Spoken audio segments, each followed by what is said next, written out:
had to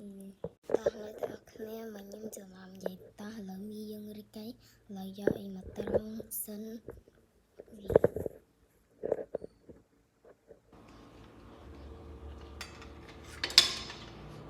នេះគឺជាបតាត្រង់របស់ខ្ញុំត្រង់វាអស់ទឹកតោះទៅមើលទាំងគ្នា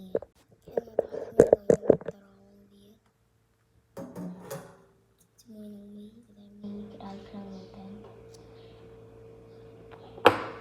វី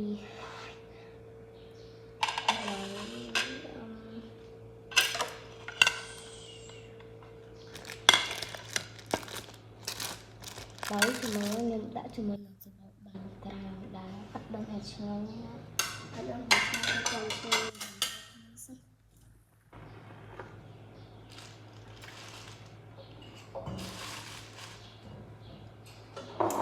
គួយអ្នកគ្នាជំជួបខ្ញុំគេចាក់ទឹកហើយឥឡូវខ្ញុំចាក់ទឹកហើយព្រមចាក់ទឹកហើយលោកអ៊ុយមកឡងប៊ឹសយកលេងមកយើងទៅយកចាននេះគឺជាចាននំស្អាតហើយចាក់សិនទៅគឺយើងយកគោកលាយមួយទឹកតិចនេះអត់គ្នាកុំឲ្យគោកពេកក៏ឆ្ងាញ់ហើយខ្ញុំជឿចិត្តបែកទុនចាំមានស្រស់គួយរងចាំឲ្យដាក់គ្នាទីចាំបានរងល្មមញ៉ាំណាស្រស់មែនស្រស់10អាច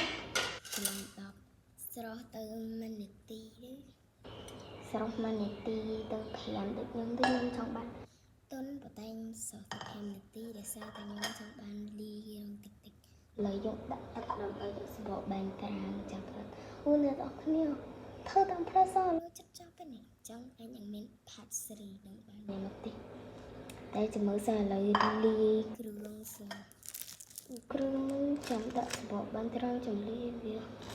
លុយជួយចិត្តឆ្ងាញ់អត់ដឹងមិនតែអត់ឆ្ងាញ់គឺចាំជួបគ្នាពីនេះហើយអូខេឥឡូវយើងដាក់ឲ្យហើយយើងយកសម្បកបែងក្រាមសិនខ្ញុំដាក់ទៅលើប្រទេសឲ្យគាត់អត់ឆ្ងាញ់ហើយយើងកាត់សិនយើងកាត់ធ្វើជាដុំទូចតាម